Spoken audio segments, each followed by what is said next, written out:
The cold arrived without warning, not as snow gently falling or frost politely edging the windows, but as something heavier, intentional, as if winter itself had chosen our town and decided to stay. The first sign was the scream, short, sharp, and cut off too quickly, carried through the air at 5:12 when darkness still pressed against the houses like a living thing. No one admitted to hearing it at first. Later, everyone did. I remember waking before dawn, my breath fogging in my own bedroom, the heating dead again. The power had gone out during the night, which wasn't unusual once the storms began. What was unusual was the silence.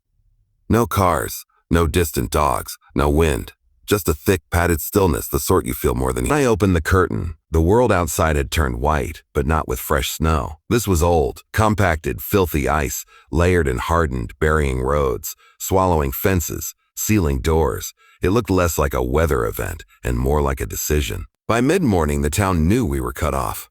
Phones worked intermittently. Internet was gone. The single road in and out had vanished under drifts taller than a man. The council radio frequency crackled once, then died. We told ourselves help would come. We always do, but winter had other plans. The first body was found behind the old post office. Mrs. Calder, who had lived alone since her husband froze to death 20 years earlier while walking home from the pub. They said she must have slipped on the ice, hit her head. When they turned her over, her mouth was open wide, lips torn, as if she'd been screaming until something forced its way out. Her eyes were gone, not pecked or eaten, gone clean, like they had never been there at all. The doctor tried to explain it away. Animals, maybe. Shock. Exposure. Yet no tracks led to her body. Not human, not animal, just smooth, undisturbed snow. By the third day, the cold was inside us. Pipes burst. Fires burned low. People began sleeping in one room to conserve heat, huddled together like we could keep something away simply by being close. That was when the knocking started. It came at night, always after midnight. Slow, careful, 3 knocks evenly spaced, never at the same house twice in a row. When someone looked through the window, there was nothing there. No footprints, no shadow, no movement. Just the sound echoing in the wood, deep and patient. On the 4th night, old Mr. Hughes answered. He was found the next morning sitting upright in his armchair, eyes wide, jaw unhinged, frost lining the inside of his mouth. The front door was still locked from the inside, the windows unbroken, but carved into the wood from the outside, deep enough to split it, were handprints. Human-shaped, too large, fingers too long, pressed in as if the door had been soft as clay. Panic crept in then, quiet but unstoppable. People stopped answering knocks, even from neighbors. Curtains stayed drawn. We rationed food and stories, whispering rumors like prayers. Someone said they'd seen figures standing at the edge of town, just beyond the last streetlight, tall and pale, watching. Someone else swore the snow was moving on its own, reshaping itself overnight. I didn't believe any of it until I saw the footprints. They appeared behind my house, leading from the tree line to my back door. Bare feet, no shoes, no socks. The skin impressions were too deep, as if whatever made them weight far more than a human should. I followed them with my eyes, heart pounding, until they simply stopped. No turn, no fade, just an abrupt end, as though the thing had sunk straight down into the ice. That night, the knocking came to my door. 3 knocks, slow, expectant. I held my breath, gripping the poker by the fire, every muscle screaming at me to stay silent. The knocking came again, a little louder this time, the wood groaning under the pressure. Then a voice, muffled but close, spoke my name. It sounded like my sister. She had died 5 years earlier in a car crash during a winter storm, not unlike this one. I had identified her body myself, cold and broken. Yet the voice outside knew things only she would know. Childhood secrets, the stupid nickname she used when we were alone.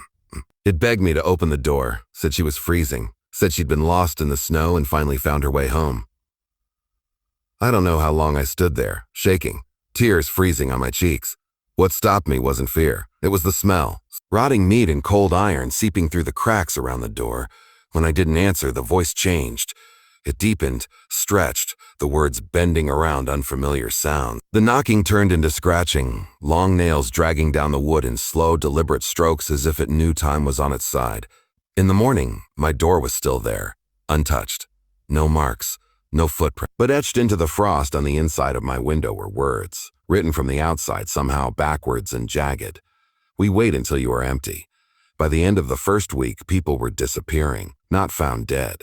Just gone. Houses left as they were, fires burned out, food untouched. In some places, strange sculptures appeared in the snow, twisted shapes that looked disturbingly like people kneeling, heads bowed, faces stretched into silent screams. When the thaw came briefly on the 10th day, we realized they weren't sculptures at all.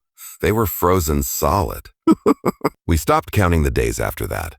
Hunger set in. The cold became a constant companion, gnawing and intimate. And with it came the dreams. Everyone had them, the same dream. Walking through endless snow under a colorless sky, following a distant light. Waking up with frost on the inside of the windows and the taste of blood in your mouth, lips cracked from smiling in your sleep. I realized the truth too late. Winter wasn't trying to kill us. It was trying to hollow us out, to wear us down until there was nothing left but need and longing and grief. That was how it got in. That was how it wore our voices. On what I believe was the final night, the town gathered in the church, the only building still standing warm, candles flickering against stone walls. We didn't pray. We listened. Outside, the knocking came from every direction at once. Doors, windows, walls, hundreds of hands, patient and sure. The voices rose together, a chorus of everyone we had ever lost, calling us by name, promising warmth, rest, and end to the pain. Some people stood up. I didn't see what happened when they reached the doors. I didn't need to. The screams told me enough. One by one, the sounds outside changed, from knocking to chewing, from voices to wet, satisfied silence. When the doors finally burst inward, there was nothing there. Just snow, pouring in, burying the altar, the pews, the last of us. I don't know how I survived. I woke days later alone, half buried, the cold no longer biting. Rescue teams found me wandering the road when the thaw finally came, miles from town, barefoot, following footprints that weren't there when they turned to look. They say I'm the only one who made it out. But every winter, when the temperature drops and the world goes quiet, I hear the knocking again. 3 times, slow, careful, and the snow outside my window waits, patient as ever for me to finally open the door.